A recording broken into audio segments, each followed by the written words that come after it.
Voilà, enfin, makambo sur les réseaux sociaux, chaque fois, réseaux sociaux, ils allaient tribunal, et apportaka. Ma solution, na makambo sur na affaire, oyo, opposé entre Christelle et moi, si y a J3, ma famille, il y a J3, après Koloba. Il y a vraiment J3 d'internet, je crois, famille et Okisika, Christelle. En fait, famille et Christelle, bah, yokani déjà, na famille, il y a J3. Bah, vandaki ensemble, bah, sololi. Alors, plus de questions, bah, Kambouana, il y a Kolobaka, Lobaka d'internet, bah, non, Sika, bah, yokani, bah, on surtout. Famille yokani, batika, bah, polémique. Biso, bah, tu as internet, ça dit, to bimi na makambouana. Il y a un autre qui ah, voilà, l'autre côté, ça y est, boni, famille, et quoi, il normal. Famille, bah, quoi, solo là. Boni, libota, moi si la mobile va cause la comportement là. Comment est-ce que vous se comporter en couple tant que mobile ça la mukanda, moi ça la mukanda te, tout moi ça la mukanda, moi ça la mukanda te on sur le ngo le la tongo lelo avant tout le kanama comme mususu. Mbote bandeko balandi ya radio loco télévision musique nyonso tozwami. Merci la confiance peu fidélité vous allez copier sa programme oyo radio locole masolo et pas wapi chaque fois to kuta la carte kosola makambo zali koleka na communauté na biso africaine mingi ya biso batu oyo tolobaka lingala kombo na ngai Fiston Pelende tata ya Sadek soki ba liboso yo otala biso to senga kana yo osabone soki osabone kobosa la kate ko fina cloche la notification pour na orataka ba programme na biso ata soki mu kete bandeko oh non so ba na besoin ya ko soutenir ba veuve na ba orphelin bo benga biso la plateforme la biso boko la soutien aux veuves na ba orphelin rappelez-vous ba veuve ba orphelin ba koma kapé batu benga biso na numéro na biso plus 27 61 88 58 455 au compte à la plateforme soutien aux veuves na ba orphelin. Voilà. Donc, on va se souvenir quoi annoncer que famille, il y a ma Christelle, moi si il y a J3, tu peux Christelle, moi si il y a J3, après ma Kambou et les kaki, après tout ce brouhaha, après les gars traité n'ingana qui va d'ailleurs koyoka te sikabwe bayokani. Ndeko oyo maman il y a ba J3 là qui ça là qui a route à Bordeaux, ayen en France, ayen à Paris pardon, ba kuta na ba ndenge nini ba kokunda. J3 ndeko wana akota akoma ki deja ndeko wana akomi ba sololi nyoso ebongi bango boko baleki na télévision balobi sika boye makambo wana esili bayokani fai mobimba alors totika kotela bango ba midi 14h totika kimia bakunda J3 na kimia sike ekomi beaucoup plus makambo koma kosala pona kokunda J3 ba oitikali J3 zaki na bilamba to bilamba te alaki na mbongo to mbongo te mukanda te to tikala siko famille ezoma kamwa mais soki biso communauté to goya to contribuer moi 10 fois moi 20 fois moi 1 euro pona ko participer à soutien ya matanga ya J3 on peut les faire rappelez-vous bato a participer à matanga et ça la rate que famille ça yimbo ko no matanga te ça la nega compassion pona surtout biso bato mwindu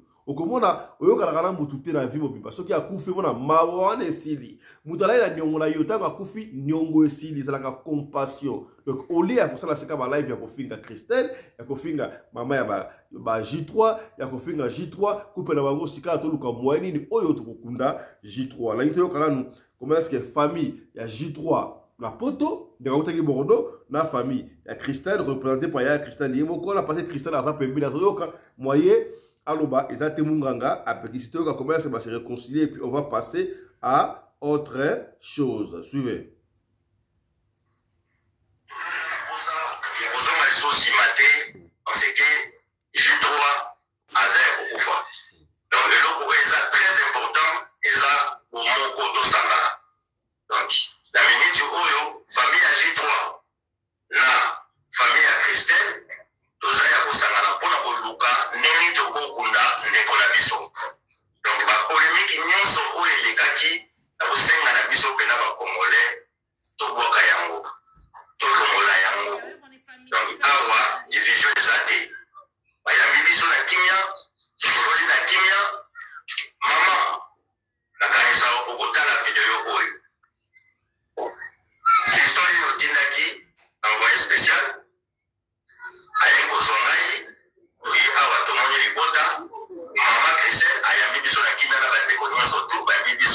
kimia. Donc lancer message na bandeko na biso nyonso ya TikTok, ya réseaux sociaux, ya Facebook. Ba mes accounts nyonso oyo yokaki ekendaki to na tina bozonga simate. To ba ya soma kamwana awa libota eza na kimia. Et donc c'est très important. To simba na loboko to kunda J3. Molimo kindoki awa ezate. Motope ali J3 awa ezate. Eza yuata mweyaka edakakate elobakati. Na miniti toyo to simba na loboko to kunda J3. Eloko na kodo bakaka ya mwana. Voilà. Wana message oyo euti na famille ya J3 na famille ya Christelle. Molimo ya kindoki kuna ezate. Mutu ale mutu azate J3 akufi normalement ndenge mutu ko kufa. Neba kufaka liwe kozo na mai na mukili likolo akufi normal. Bisope awa to kolobelo ko mokote lokola ba famille bale ba yokan déjà biso to sukulu ba boko na biso to bimi kasi on va profiter de cette occasion to tika no bolanda bo yoka bande ko apesa mateya kaka makambo le kama pays étranger makambo ya mikanda comment ko va na moi standard eloko nyo ko sala soki moi sala mukanda osala mukanda to facile eloko nyo ko sala soki moi sala mukanda osala mukanda te ozwa yango facile okobalela à partir ya wapi bande ko apesa conseil awa na live oyo tolanda yango et puis on viendra pour partager autre chose tolanda qui peut jouer voilà. Dans la sens où ils ont la supposition nous sommes les rôles d'avocat Jeff si que ça dans mukanda côté notre travail côté notre travail tout sous si que yemo ko etant que mutazam etant que ndiboloba azam mukanda te si que tam auto avec des personnes asa des personnes à la fois si que asa nani na musala asa pe nani unakata musala ya mwasine c'était qui entre l'autre côté qui travaille de l'autre côté qui travaille de l'autre côté qui travaille parce que y a un lot on a le bi moi c'est pas quoi que se défendre et puis moi c'est quoi que se défendre et puis pas dans tam sur mobile tam ça peut ser bon par exemple par exemple et on ne sait jamais dans la vie tam sur mobile le quoi na mukandate to fungolelo mo webo tam ça na idée na tam so tanga ni classe na ebele des distants et pour bébé ya ko mata problème ko tuna pour na télévision ta tuna ba question to zo yo ka te ya président dis ça matin na za na prati maman Elise tuna Elise za ka chef na panel na lobby tant mususu do bung sanga maliti tiko bung sanga makambote na bitam mususu azaki tam na deux personnes avec des personnes à la fois tam so ko za tam su côté kuna tam so za na enga Elise tam so pandi kuna tam so za maki so qui travaille où et puis tam so na excuse-moi bung singa côté na ba côté ya société tam so société tam so ya nani ya mobali mais le ko la mobali tam so par exemple azali na mukanda te ayiko tsango na kombo ya mwasi ezala na ngope ezala oui bien sûr ya ngote mte bota mse ko boma non là parce que papa wana toi non je pense pas oui mais c'est quoi la question c'est de savoir ceux qui nenge aosa na mukanda mutu ceux qui moi sans un problème ou pas problème sans un problème et puis en plus ceux qui qui kufi wana ezaye to ezaye te problème ngeza nini est-ce que na mukanda oyo mwasi abande putain ya bonté mukanda oyo mobala ndo sana oyo ndo sana entreprise est-ce que ezaka ya wa kufeli to eza mususu abande ko sana na entreprise eza yango to eza même chose o akufete moi question nanga parce que eloka liboso mbila sala c'est quoi tant mutakufi na parce que c'est des accidents de travail parce que les accidents de travail tant mutakufi bataliboso mbila ako auditionner ils a ba témoin à fait on va daki sur place ba retourner est-ce que boye billet oui toyebi azana ni mutu boye déjà bakotala babiloko azalaki nango surye soki azalaki na carte d'identité sikoyo na bachantier ekoma na BTP il faut ozala na carte d'identité professionnelle oyo ezokoidentifie yo bon à savoir soki azalaki nango surye et puis dernière des choses baoluka base rapproché na employeur na ye bayeba moto akufi azanani est-ce qu'azaki déclaré adorosala so identité nini etc. Après oyo ekoya na sima c'est-à-dire ba déclaration ekoya que non aza ezayete azakosana mokanda mutu wana faut maintenant ko prouver en ko prouver c'est-à-dire que bato ba kobimisa vraie identité na ye bakoloba boye à ce moment-là mukolo mukanda akosi manifester pour na loba que non oyo akufi wana eza soit andimi. Pardon? Voilà, soit Andimi, sachant que il encourt des sanctions judiciaires. À part nana qui non hors sujet, hein, pour l'investissement bande bozana c'est aussi ngati. Na pas wana, so muto na kombo identification muto akene ko sala. Muto na so ekena police. Ah ngati na kufa ki ndakwa ke zakiona. Azana peine to azana peine. Ben justement, ce que faut baluka baeba comment wana sikoyo wana commis sikoyo parce que le mec sera aussi poursuivi parce que à pesi mutu asa na mukanda na c'est interdit par la loi. Il faut expliquer au moins et au singapé soit ou avocat à kokolo ba pe que na bungisa yi mukanda nanga. Ah oui. Nabungisa ki mukanda nando lukango mais parce que ça fait combien de temps parce que au moins des fois ça fait combien de temps abando ça na mukanda wana parce que mutana koloba te que ça fait okobungisa mukanda te 6 mois sans ko déclarer donc soro bungisi mukanda ça va démarche mususu gento gento c'est comme ben on se que ndeli lande menango. Wayo. Avant c'est avant kufa le genre avant dernier jour. My God. Na comprendre. Na bitam so be na ko bagaza mso avant dernier jour tam so kende tam so na de moi rendez-vous moko boy. Écoute ça peut oui, c'est ça. Yango moni na communauté ou bien na vie en général, tant tout ça à likambo, il faut penser à peine à la conséquence. Ce qui est tourné mal, comment je vais me défendre. Ce qui est tourné mal, comment je vais m'y prendre. Parce que le loco, ceux qui ils en ont beaucoup na bino. Au moins par exemple, on appelle cet exemple moins simple. Hein. En matière il y a la violence conjugale. Souvent, bah tu vas comprendre là au moroté. Tant que problème est entre moi si na mobali. Vous avez la possibilité au gérant.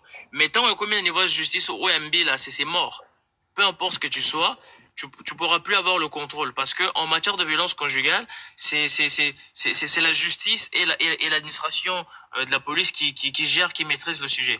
Au moins au Kima, même sur Kimi, on va mettre une fiche sur toi. En cas de contrôle, on va te retrouver. Donc, avant de ressentir quoi que ce soit, il faut toujours bien réfléchir. N'a pas conséquence. Si ça tourne mal, comment je vais me défendre pour donc en gros c'est ça. Et nga lisolo oyo nakoki jamais part ni à moi si ni à mobile parce que toyebite eloko nini bazaki nango en commun na relation na parce que peu importe en tout cas pardon? Oui, ça c'est sûr. Mukolo mukanda a problème, ça c'est sûr. Pourquoi les combattants ont un problème na mukolo na muto pesa ke mukanda pourquoi les comment c'est tout ça bête déjà. Parce que enquêteur au hasard maman j'étais de Bali papa ambassadeur nasi si bon moni bona question papa Willy botuna botuna wa mona za question Vivienne botuni ma papa so bozo bangala zo ngana ko zelo ko te Elisa ngaka miko kasi ko kanga miko te bo solo la te so ba moni espace de ba loba bo solo la ngana oyo kala nga Elise Na yo côté so na lobi yo nazo kata yo boy na nazo yo ka yo te. Élysée yo muto clôture. Ma Charles. Masha. Kabulanga Élysée azate. Yo na siana bobo sila mala Élysée pardon. Donc c'est-à-dire que bandeko awa bazo pesa makanisi parce que J3 abandaki ko sala na mukanda ya mutu ya yaya ya Christelle lui paraît. Alors, naka usikoyo mbura basala na makambo bakosuka wapi so sala mukana mutu ke mutu na kufi ya mutu landa awo. Ya mutu na lisolo oyo eza vraiment très difficile ce qui boyebi vraie version des fêtes oyo memiti na liwa oyo mememi que ça dit que moi si à privé na mukanda bon ça c'est un problème et engager couple na bango parce que le long ngai ceux qui n'a dans la relation oh na moni que voilà je muta na objectif na vie hein ceux qui moni que tu es dans une relation où tu ne te retrouves pas voilà côté on fait mon retour le basique ben on est muta na objectif na vie objectif il y a un des très important la vie à moto sauf que les potos aux amateurs il y a un des plus français les plus importants. Exactement. Allô, bonjour.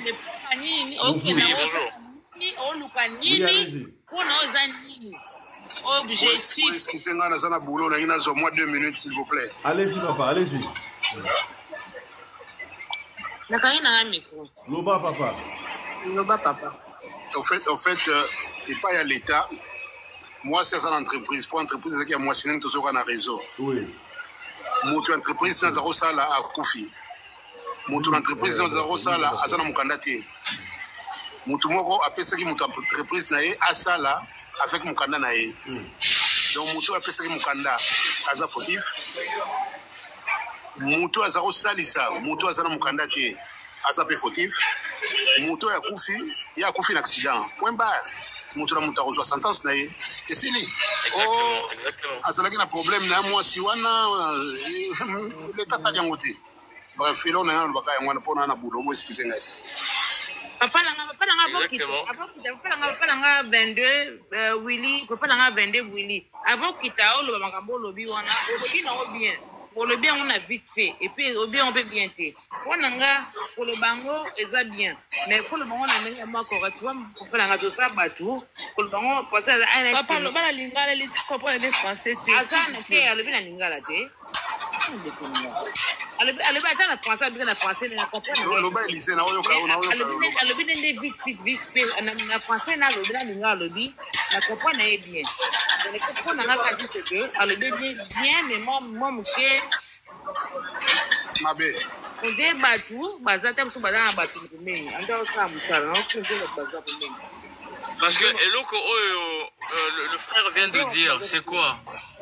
Parce que mutu oyo apesi mukanda basala asali yango sciemment et azana infraction et puis employeur tant ozui mutu osalisa mutu na mukanda mutu en fait eloko azo concourir eza juste ba amende na niveau ya URSAF tout ça parce que azo ko employé mutu oyo eza identité na été peut-être sur le plan judiciaire il encourt une fermeture des choses comme ça mais bon bamande à Mickey ça l'a raté ça dépend ça dépend il y a société Kokanga oui il peut y avoir une fermeture administrative ouais. Non mutu oya pesi mukanda ye bakoki omoni siko mikolo ekoma nini au frauder ata bus à pamba ou bien aux eu problème na mbila eloko zanga tina toko ko renouveler mukanda ba renouveler le soutien donc ça veut dire que pardon j'ai pas compris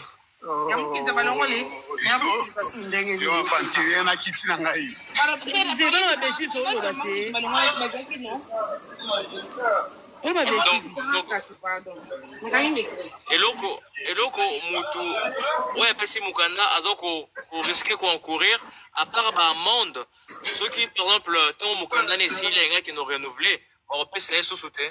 Donc ça est non voilà on va faire tourner en bourrique. Et puis ouais, ça y est, non, on peut plus tout renouveler. Donc c'est un peu ça quoi. Après Moto Koufi. Maman j'ai dit d'autres. Oui. Papa Jefferson, ngana qui na lobaba.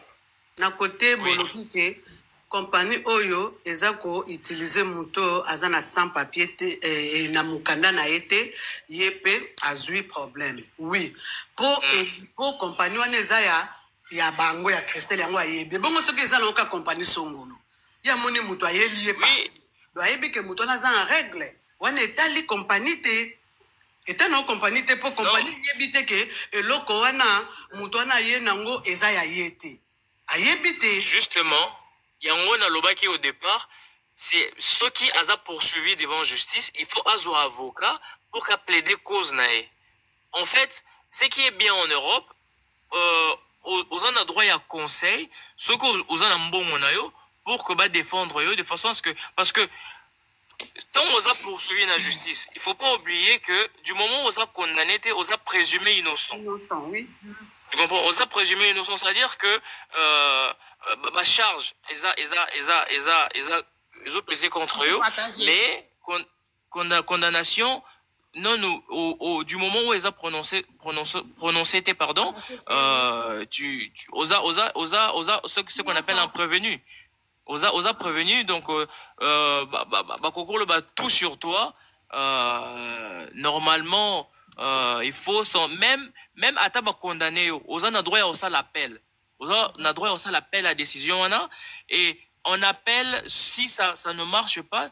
Tu peux même aller en cassation, pouvoir en cassation pour que au Luka causons à la première instance pour n'avoir réjugé à nouveau. Après ça devient un peu plus technique, mais ceux qui oyebi makambo, on a besoin pour éviter condamnation, on a vraiment plaider cause na yo, ceux qui ont mbongo, yango babara mbongo eza racine lo ronyo soto. Voilà, ceux qui ont mbongo. Il y a bango ko sala moi parce que compagnie za ya bango donc on suppose que boyebaki ke mutu wana bo embaucher et lo koneza ya yete parce que boyebi.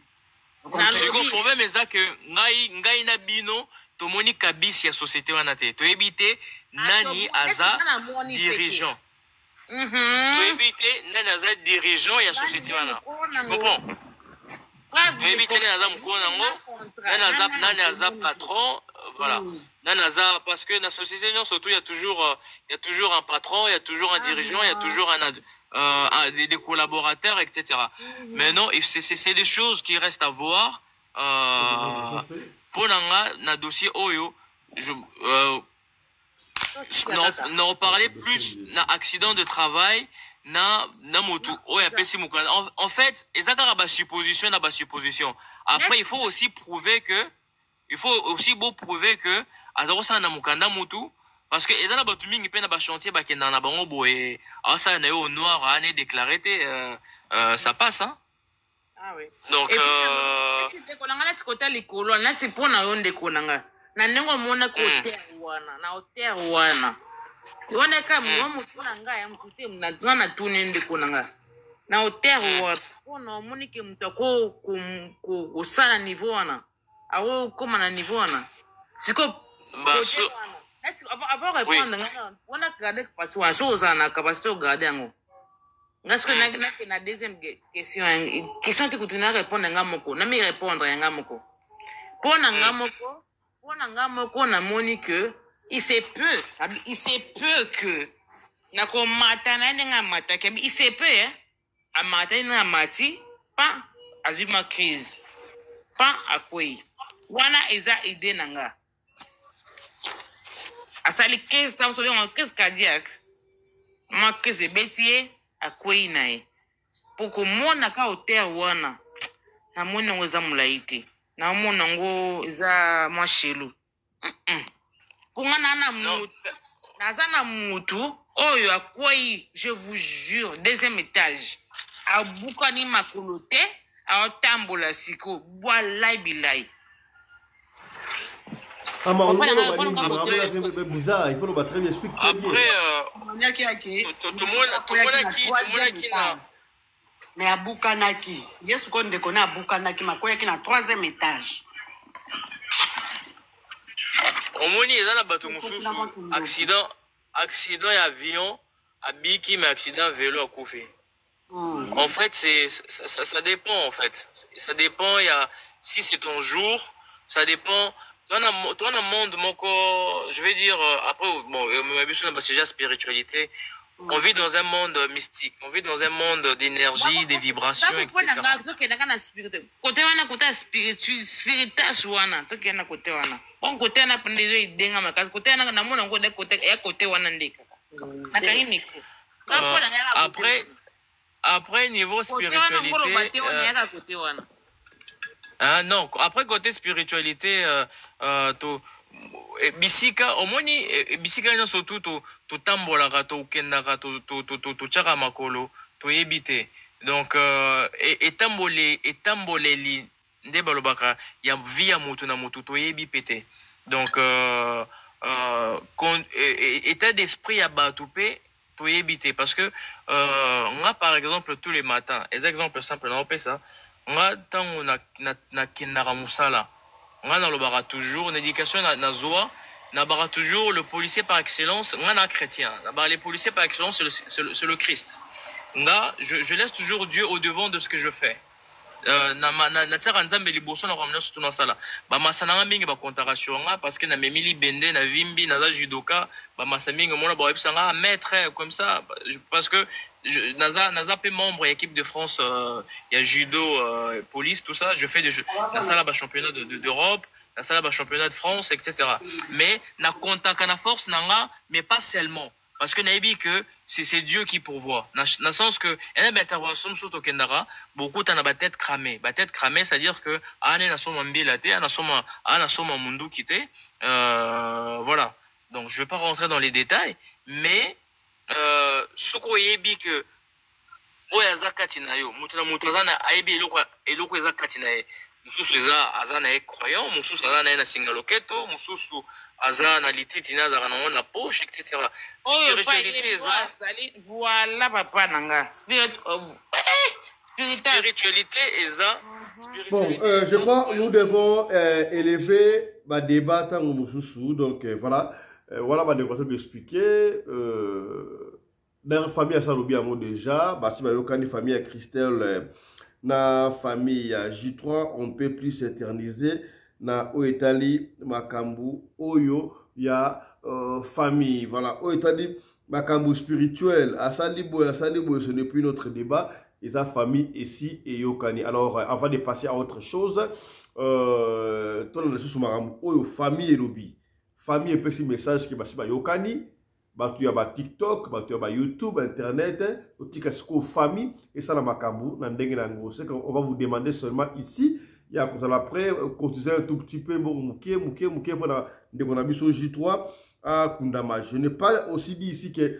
mbongo Kunda J3. Et ça dit mais je vous dis simplement que famille yokani et biso africain généralement particulièrement batu mwindu, to peut ça vraiment muke la carte de compassion pour participer ko la ça mawa.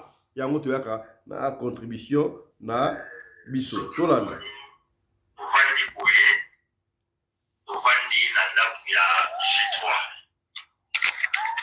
famille ya J3 iye muda utaki Bordeaux envoyé spécial iye utaki Bordeaux na ngai na ndeko ya Christelle iyeyo moi j'ai J3 Christelle azakula mameto filmé ezate ma famille mususu bavandi pemeni boye moto fumi bango bena ezati me alo na ndako ya J3 donc message na biso ezali ke na nyonso oyo elekaki tozalaka na posa ya kozonga lisusi mate parce que J3 aza ya kokufa donc eloko oyo eza très important eza bomoko tosangana donc na miniti oyo famille ya J3 na famille ya Christelle toza ya kosangana mpona koluka ndenge tokokunda ndeko na biso donc bapolémike nyonso oyo elekaki na kosenga na biso mpena bakongole tobwaka yango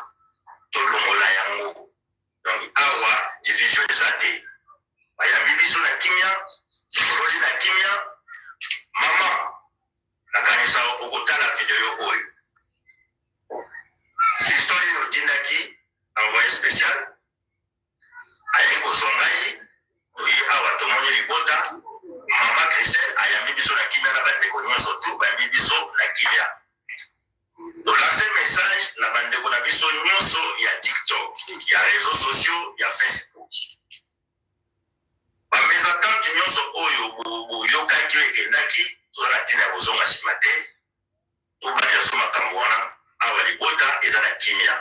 Eloko eza très important tosimba na loboko tokunda J3. Moyuma kindoki awa eza te moto mpe ali J3 awa eza te eza yuwa ntango eyaka edakaka te elobaka te na miniti oyo tosimbana loboko na loboko tokunda J3 eloko na kolobaka yango wana amakeleza te. Voilà maloba oyo ya famille. Donc pour la biso neti na radio lokolo awa ezali parmi ma dernière émission au tout ça li pour na ka ya J3 parce que objectif ezala ki Christelle aya ma famille ya J3. Donc famille ya J3 eye mutauti Bordeaux eye akutani ba yokani déjà donc je crois Christelle ayoki bango moko le defam balobino batu ya TikTok, batu ya Facebook, batu ya YouTube botika et donc c'est important ezali ya kokunda sika aboye J3 yamboto leka na si auto bengeli invité na biso to tsaka moi information invité il faut le bamuke mais eloko oyo to ko loba awa moi mukie pour été ya batu mususu ezali dossier ya mukanda parce que J3 akufi bien sûr to okazaki na mukanda te mais et ça la makaime partout au komi na mboka sika il faut olia ofuta mwanda ukadela kasira obeta mwa jonglage na mukanda ya mutu. J3 akena osa na mukanda ya mutu notamment mukanda ya grand frère ya Christelle même si compagnie wa oloba entre parenthèses ya Christelle ya pas de surtout on accompagner alors la compagnie annonce na mukanda ya mutu siko mutu wana akufi na scène akufi en plein boulot. Ça veut dire mukanda wa kotisaki mutu wana nde akufi n'est-ce pas? Est-ce que kolo mukanda à cause de ce problème, compagnie engagé pour na faux document, à problème, tout que ça la mandengeni. Je me rappelle en Afrique du Sud, il y avait un papa que je connais très bien.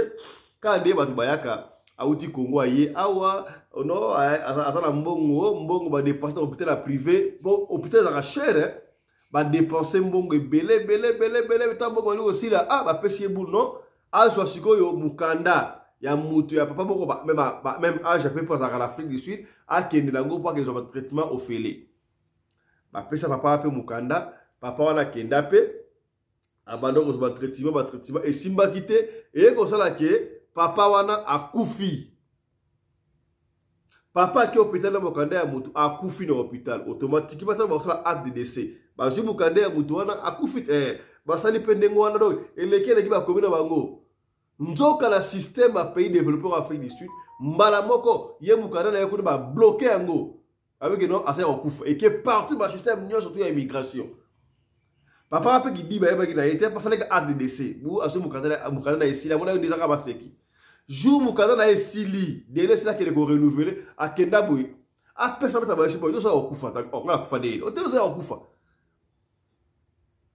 Ose okufa ngala kufite amite ose okufa no hôpital boye malade mais c'est là dit et luka problème il a fallu une intervention ba avocat ba ya anier que non ya kufate asalaka la dengunda ngunda moko e bungaka yango akenaka sa duplicata bimeli wana c'est ainsi que ba avocat ba plaider qui pour na que non abunsa ki mukanda peut-être ba lokota ki mukanda yango muto akenaka kufela nango tu vois.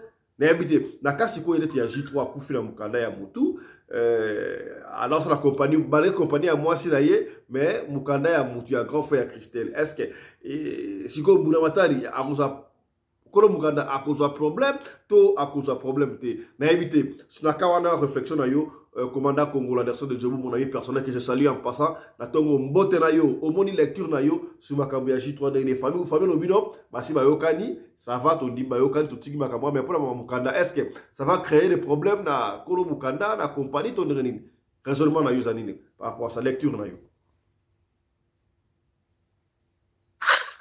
Voilà. Bonjour honorable président.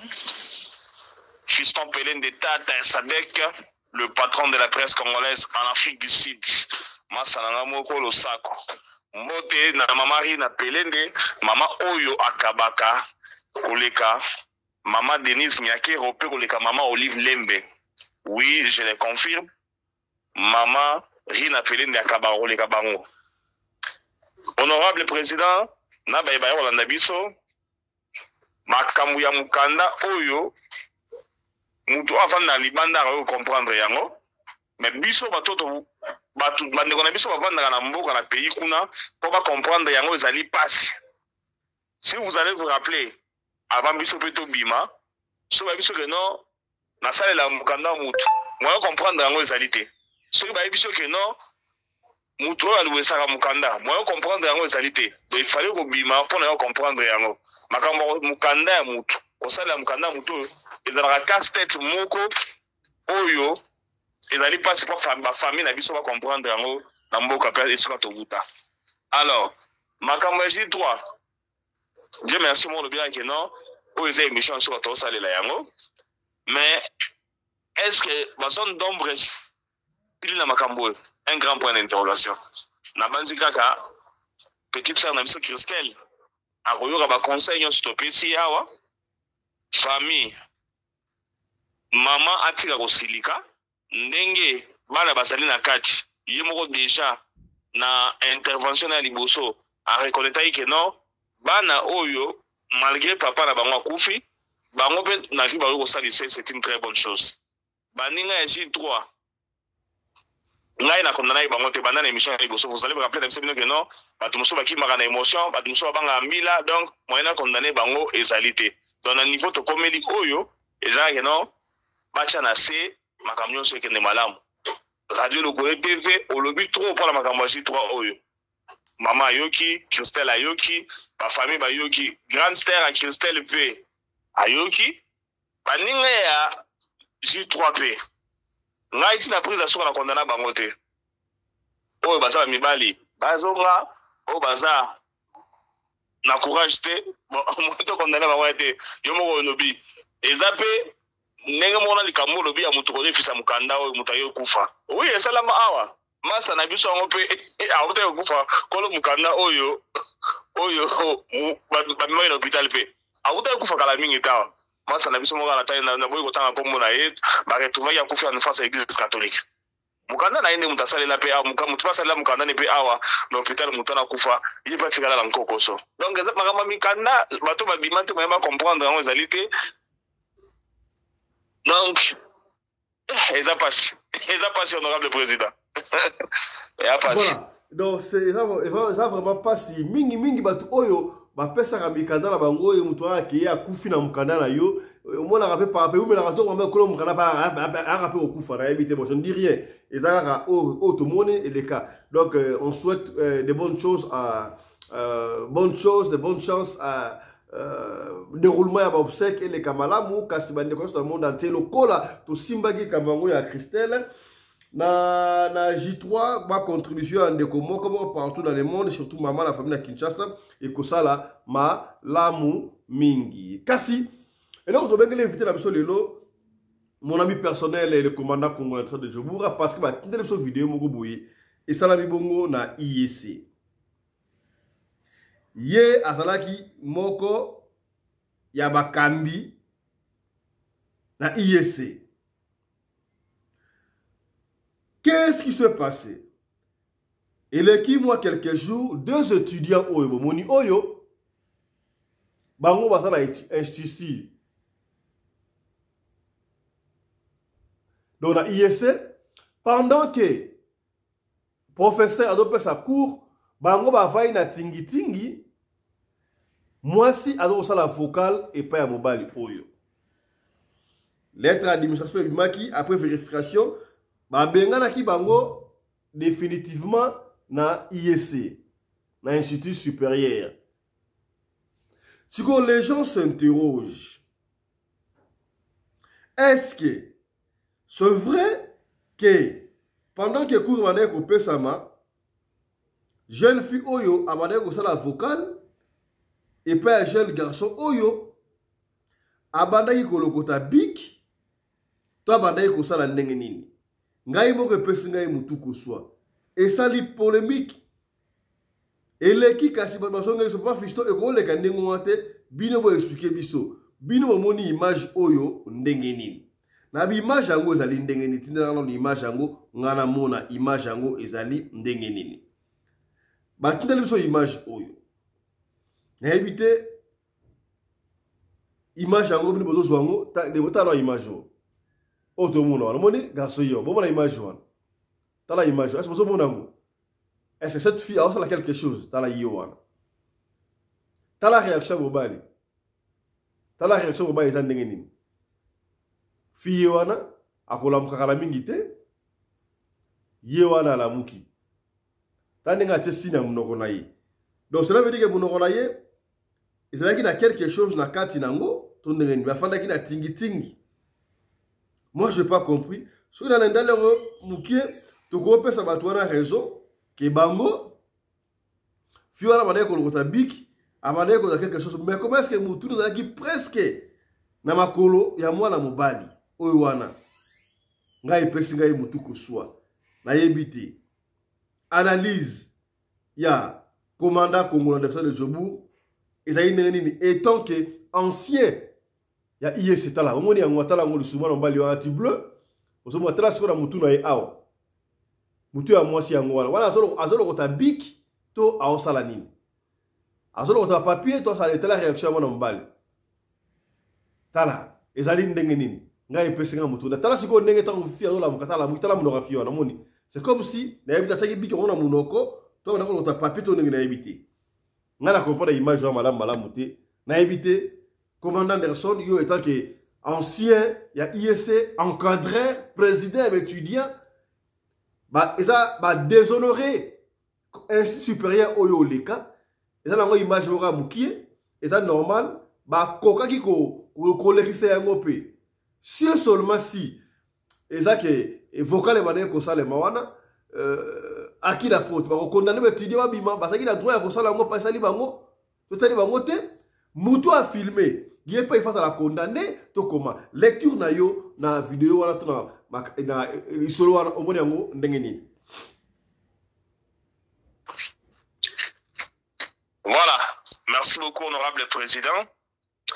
Ah, on a intervenir étant qu'ancien à IEC. Parmi les anciens à IEC, on a Djobour, on a Massanara général Kif Kakesa Kifemba, on a Théo Bilomba, on a Mik. Moi, c'est Magic, on a na marché Gambela, tous allés na Mama Sadi, on a allé à ta promotion à Bisso. Bandeko,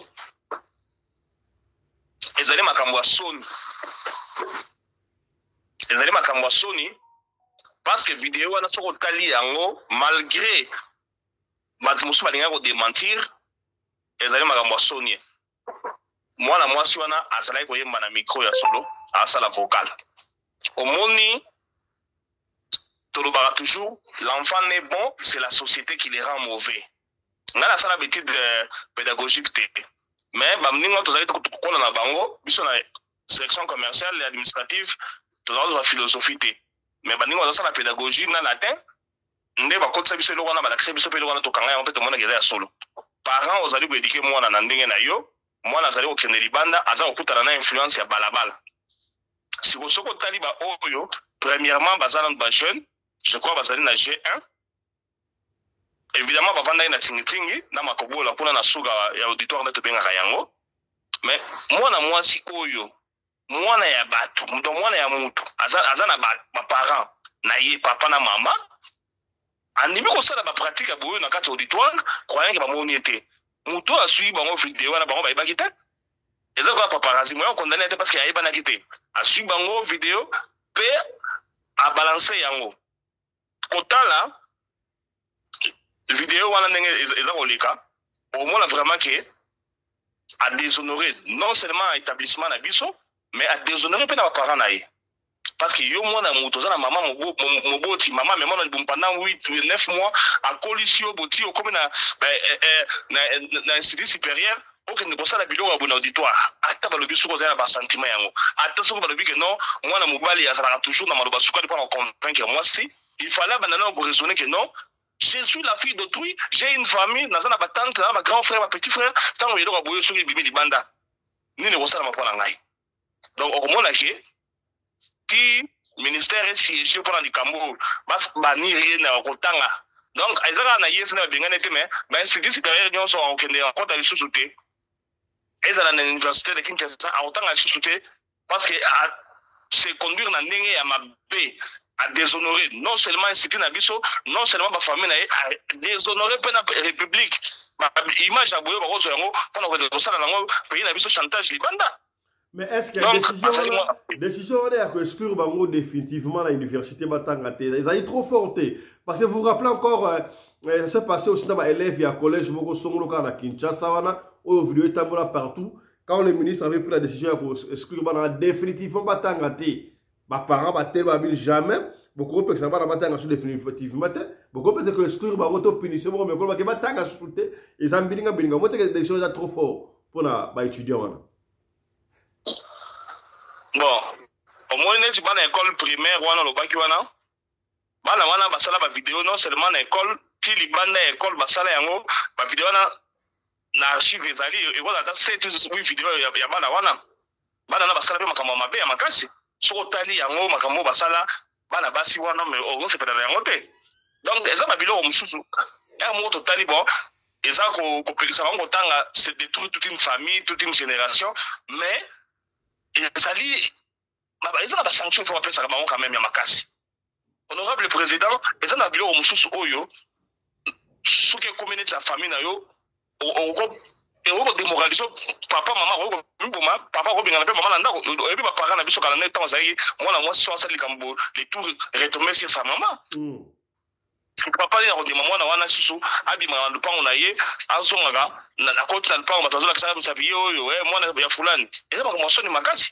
Les gens ont vu au Moussous Oyo, il faut qu'on a un niveau, il faut éviter les parents faut battre bana so oye baraté bana ndenge nini bazo honorer ba famille na bango te famille oya yo moko tango ozo sala ilo ozo e bateke do oza ko sambwisa na famille na yo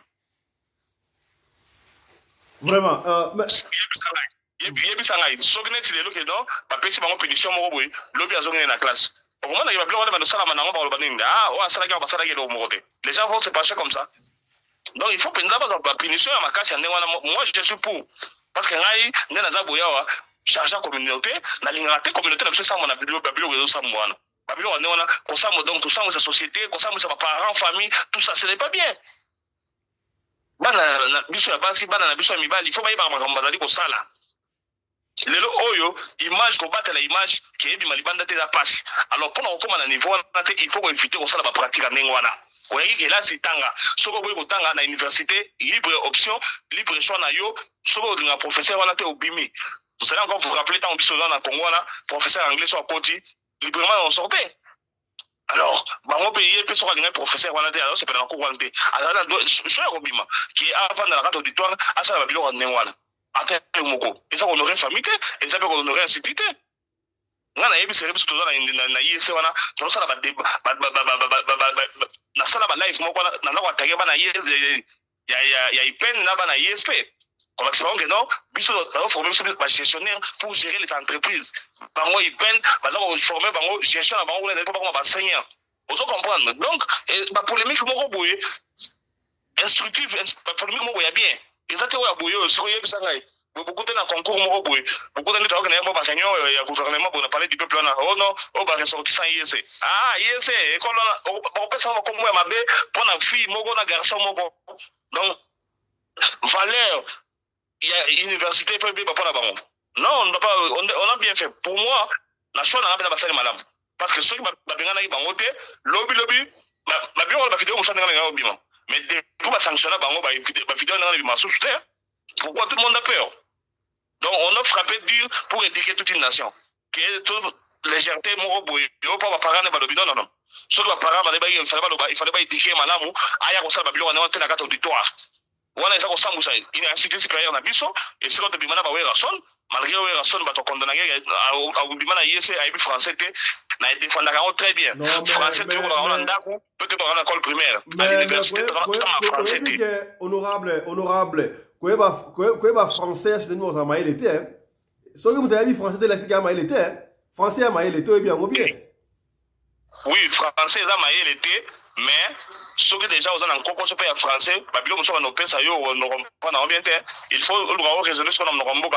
Aujourd'hui, exercice soit la comptabilité, on va raisonner dans le Rambo pour comprendre comment c'est compliqué. Vente à crédit, donc mais français et Dakar avec base font la Moutou faille par français. Voilà pourquoi les parents doivent insister que.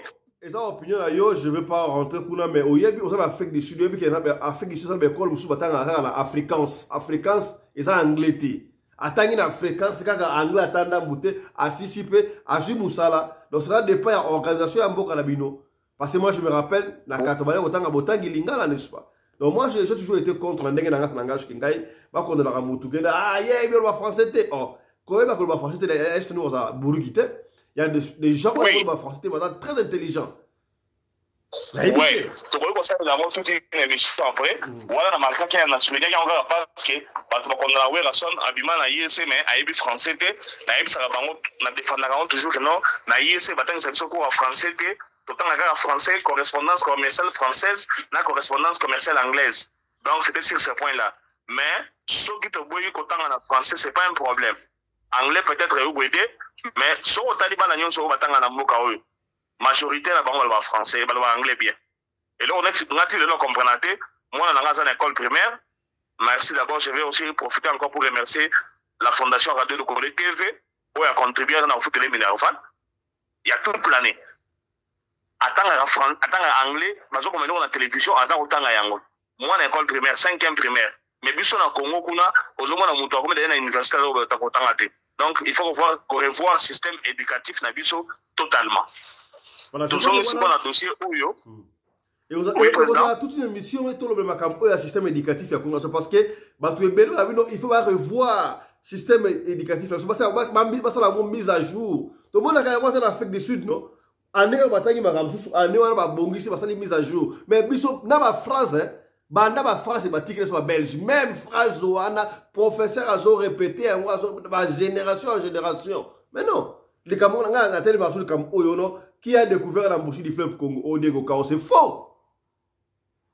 Voilà. Vous avez totalement raison. Basali ko système éducatif na biso ezali malamu te. Ça c'est totalement vrai. Je peux encore me rappeler tant ans na IEC wana, tous les jours dans la TP en mathématiques. Professeur, il y a comptabilité à côté. À ABC Bisso, vous avez de l'extérieur, il faut par contre, bon, on a couru dans la Sabino, Oyo et Odebino. Non, mathématiques, bon, prof a expliqué Bisso et le Moko. Alors, le but, nous, on salue, on va engager aussi les classes, engager comptable, il y a un braliment. Alors, Bralima n'est pas une entreprise à mon nez, mais on a comptable et belé. Si ceux qui engagé au travail pendant 30 ans dans Bralima, au moment où on a la comptabilité, la mathématique. Donc, il avait totalement raison. Donc, le système éducatif, il faut pas revoir en haut totalement. Parce que il y a des la culture générale, oui, mais peut-être que ce n'est pas nécessaire. Parce qu'on peut savoir valeur c'est bien limité. Et dans la il faut revoir le système éducatif parce qu'ils allaient pour Malibanda, ils allaient pour aider Balbanaté. Moi, il fallait qu'on se mêle dans la comptabilité, alors on l'explique dans la histoire, moi, quand nous le bien Diego Cao, Sokinani, donc on doit revoir ça totalement.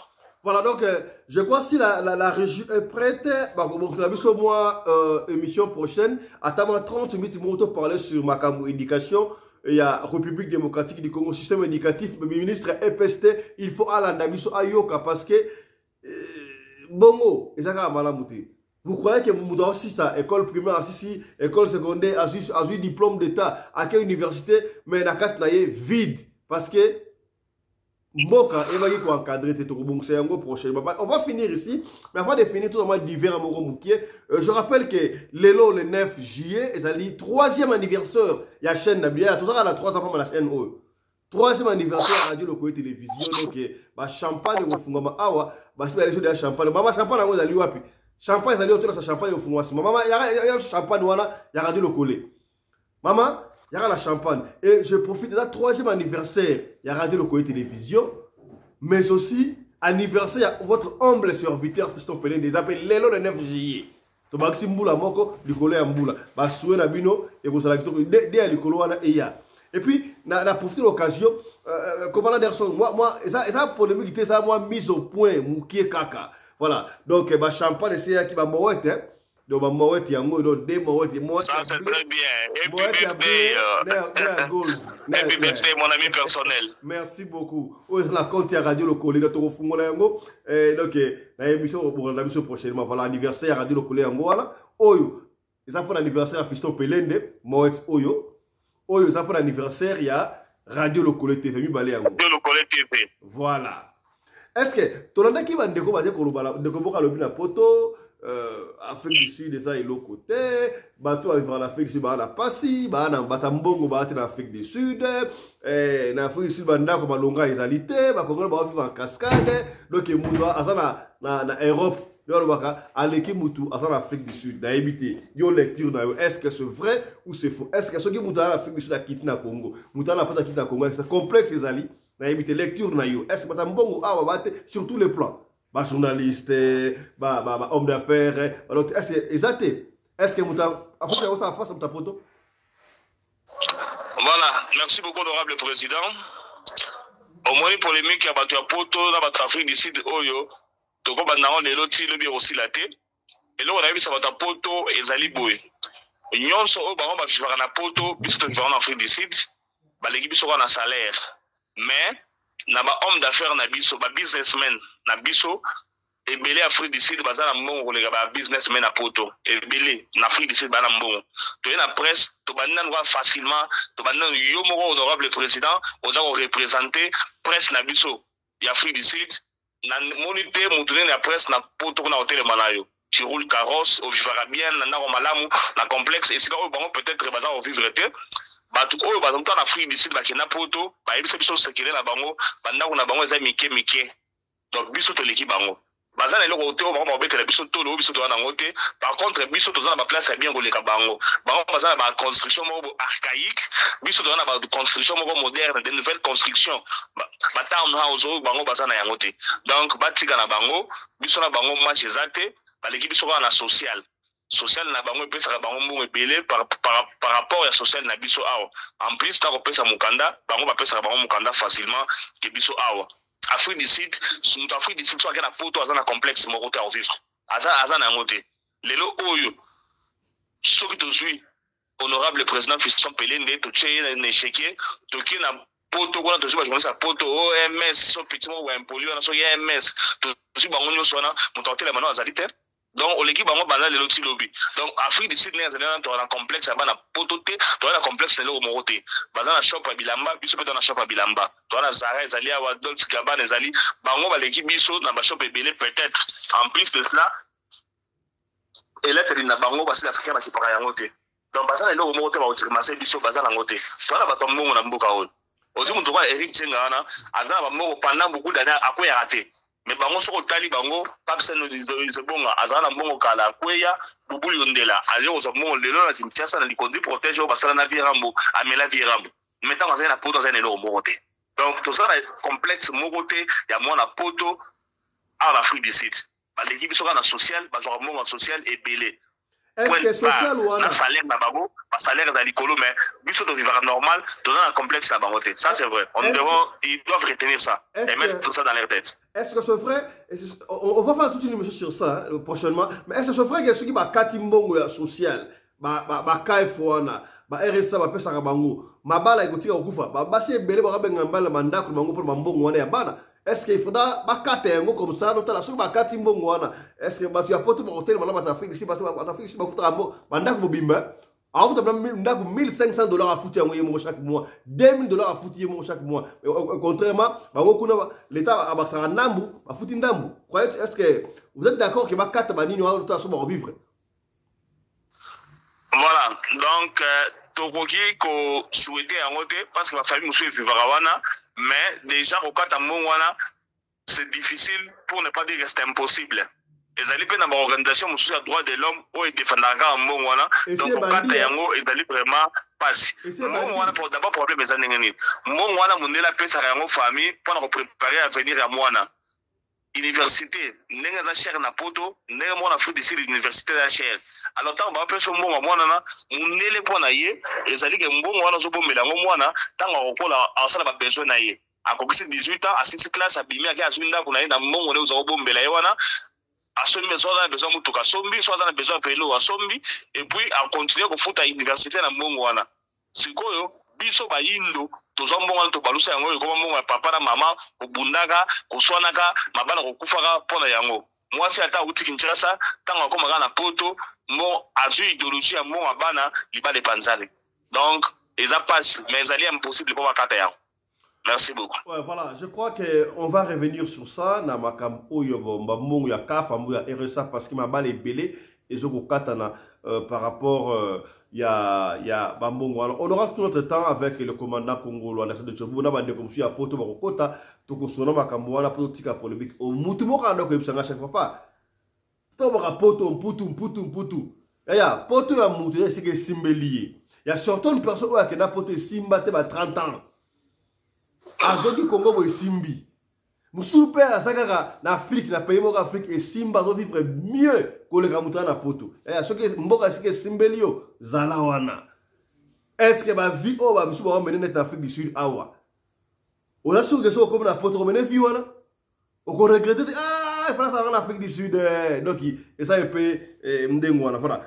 Merci beaucoup commandant congolais Anderson de Djoboura. Est-ce que oyembeli ta oyembela te simba champagne balé boy champagne moko ya radio nazo se opesa nga parole pour na bana oyemba moko ya ngai moko pena boy na pesi parole kasi oyembela ta oyemba ko.